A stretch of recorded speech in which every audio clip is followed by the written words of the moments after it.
Et lorsqu'on terminait les 4 ans de gravure, mais moi, quand j'ai commencé, les gens qui terminaient, c'était entre 5 et 7 ans. Il y avait comme une espèce d'extension, si on peut dire. Parce que, là, avec le rapport Rio, tout ce qu'il y en est, ça a fait qu'on a clôturé les études à 4 ans de beaux-arts. Ce qui fait que dans la tradition, quand tu terminais en gravure, ben, tu devais déposer un livre d'artiste qui faisait foi de ton travail, de tes 3 ans ou tes 4 ans, dépendamment du régime dans lequel tu étais. Et j'étais comme entre deux chaises, finalement. J'avais commencé un album et puis il m'aurait fallu pratiquement 1 an de plus pour terminer tout ça, ce qui fait que je l'ai terminé après mes études. Donc, je n'ai pas déposé de mémoire, si on peut dire. Ça aurait été ça, mon livre. Et les clichés étaient faits. Et puis, je m'étais organisé avec Pierre Ouvard pour finalement commencer l'emboîtage. Puis, parce qu'à cette époque-là, c'était vraiment l'édition à la française, ce qui fait que tu avais un typographe qui faisait tes textes. Ensuite, tu avais un relieur. Et puis, tu avais un poète et puis tu avais l'artiste. Ça marchait comme ça. Aujourd'hui, c'est plus de la façon, mais à l'époque, et chaque personne recevait un ensemble, un coffret. Ce qui fait que si l'édition était de 20, ben, tu avais des états d'artistes qui permettaient de donner, parce que c'était vraiment le compagnonnage, tandis qu'aujourd'hui, ben, on paye pour avoir un texte, on paye pour une boîte, et puis tout est fait. Mais à ce moment-là, c'était pas...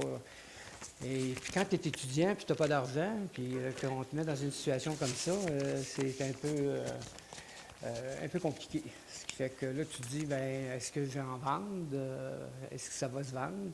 Puis moi, le premier que j'ai fait, ben déjà avec le nom qu'il portait, les plots, c'était pas vendable, ben.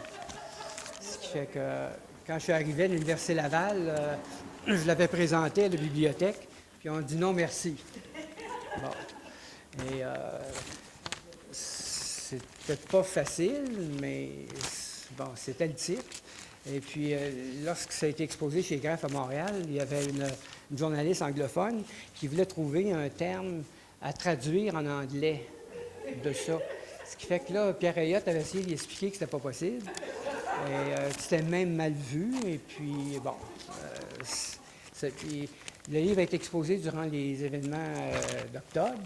Ce qui fait que les policiers sont arrivés le soir parce qu'il y avait pas, à Montréal, on n'avait pas le droit d'attroupement, un peu comme aujourd'hui. Hein. Même 40 ans après, on n'a pas changé grand-chose au Québec. Et ça a été... Il y avait un attroupement, il y avait peut-être 150 personnes au vernissage. Ce qui fait que là, les policiers sont arrivés pour, bon, qu'est-ce qui se passe ici, puis que c'est quoi cette histoire de plot-là. Et puis, il y avait Clément, il y avait Michel Leclerc, qui était déguisé. Je vais vous montrer ça.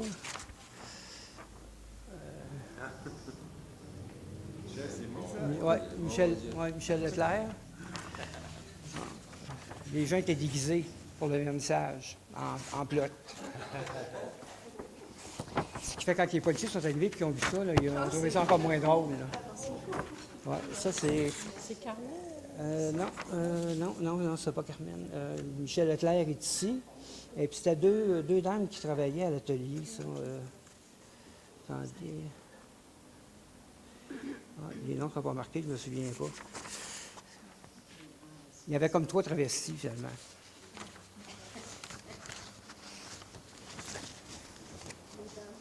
Oui. Oui, mais ça n'avait pas été tellement apprécié.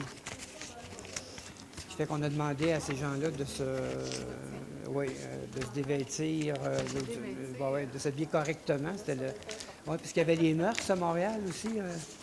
Il y avait les mœurs à ce moment-là. Ce qui fait que là, dans un atelier, c'était pas possible que des gens puissent avoir ce genre d'habillement. Ce qui fait que... Ouais. Le texte qui est en bas de l'image n'a rien à voir avec... Ça a été mal photographié.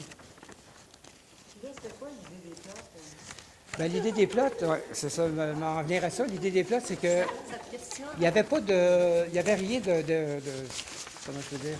C'est des revues jaunes, c'était le terme qu'on employait à cette époque-là, dans les années 60. Mais ça se vendait même pas à Montréal.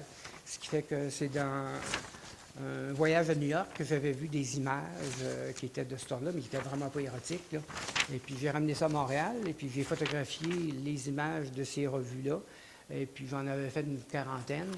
Et puis c'est là que j'ai décidé de faire un album avec ça. Et bon, l'appellation, le titre du livre est venu comme ça par hasard. Là, parce que je trouvais qu'il y avait comme un... C'est peut-être le premier album de féministe qui a été fait au Québec, dans le fond. Parce que je trouvais ça aberrant, moi, qu'on voit une femme qui est nue, en train de téléphoner. Aujourd'hui, c'est anodin, ce genre de truc. Mais à l'époque, c'était pas comme ça, là. Ce qui fait que... Et les pauses aussi que les gens avaient. Quand j'avais parlé de faire ce livre-là, j'avais discuté un peu avec Albert Duchel. Il dit, ça va d'allure de faire une affaire comme ça. Il dit, c'est pas de l'art, ça. Bon, tu sais, c'est autre chose, là. Ça frise la pornographie. Il était plus ou moins d'accord. Puis moi, je me suis entêté, je l'ai fait pareil.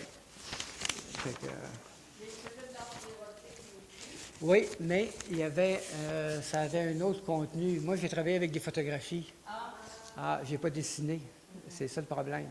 Tu as beau faire des roraux et puis changer les couleurs des choses, ça reste que ça restait. Ouais, c'est pour ça qu'il n'était pas trop intéressé à. Pardon? Oui, ça a été tiré, je pense que c'était 20 exemplaires à l'époque, puis il n'en reste plus. Oui, mais le prix de vente au départ, c'était 400 $.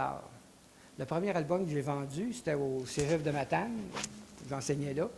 Il était quasiment comme obligé. Ensuite, ça a été à Chicoutimi qui ont acheté un album. Ils l'ont encore, effectivement.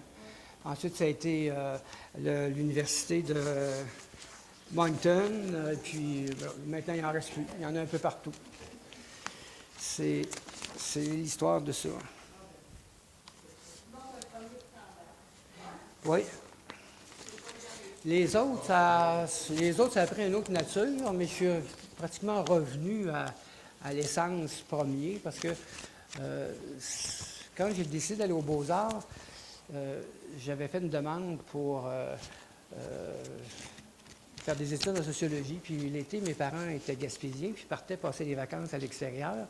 Puis moi, j'ai reçu les deux demandes. Puis j'ai dit à ma mère que j'avais été refusée en sociaux. Donc, j'ai pu aller aux Beaux-Arts. Elle ne m'a pas demandé les papiers. J'ai dit que j'étais tellement déçu que j'avais bon. Mais il est resté comme une espèce de fond de tout ça.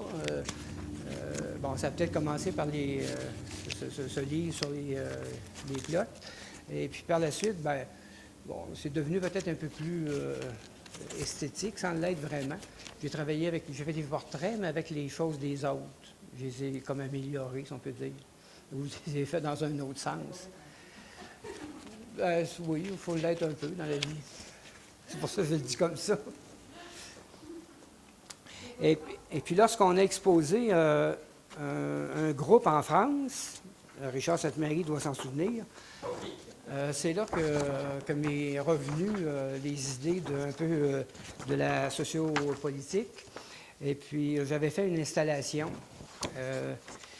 qui fait foi encore de ça ici.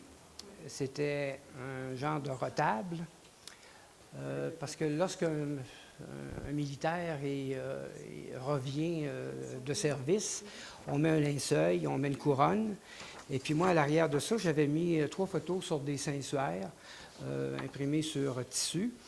J'avais mis Pétain, De Gaulle et Mitterrand. Et puis à l'époque, je m'étais très bien documenté sur le sujet. Je savais que ces gens-là avaient joué un rôle, les trois, dans l'histoire de la France qui n'a pas été tellement drôle. Et pendant le vernissage, j'ai pas eu de... Ils ont fait des communiqués de presse, tout ça, mais moi, je suis resté à l'extérieur. Hein, tu t'en souviens? Ils ne voulaient pas me voir. Et puis, complètement. Personne... Il est venu un homme d'un certain âge qui avait vécu cette époque. Et puis pendant le vernissage, il m'a pris par la veste, puis il m'a dit « Quelle est cette mascarade, monsieur? » J'ai dit « Non, j'ai dit, c'est pas une mascarade. » J'ai dit « Le cousin de ma mère, moi, est mort sur les plages de Normandie parce qu'il aimait la France. » J'ai dit « Est-ce qu'il y a un Français qui aurait donné sa vie pour les Québécois? » J'ai dit « Je pense pas. » Puis je dis en plus, là, je dis sûrement que vous voulez ignorer l'histoire, votre propre histoire, parce que j'ai dit De Gaulle, ben oui, il était en Angleterre, mais j'ai dit ce qui s'est passé en Afrique du Nord après, c'est qui a organisé tout ça? Ça a été lui. Il n'a pas été collabo, c'est un fait.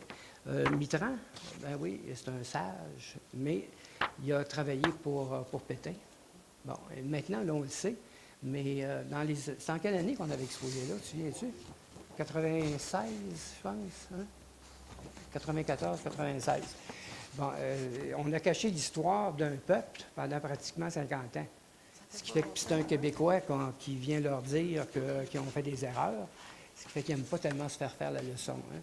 Ce qui fait que ce monsieur m'avait pris au collet et il m'avait dit, ben là, mais quand je lui ai dit que le cousin de ma mère était décédé sur les plages, ça a comme changé un peu la donne. J'ai expliqué ce que je viens de vous dire, mais à cette époque-là, on ne parlait pas de ça non plus. Fait que après tout ça, je me suis comme calmé un peu, là. Et puis là, à la fin de mes services universitaires, j'avais beaucoup de menuiserie à faire. Et puis, on venait de changer de maison. J'en ai eu pas mal de maisons dans ma vie, ce qui fait que la menuiserie, j'en ai fait un peu comme, comme vous deux.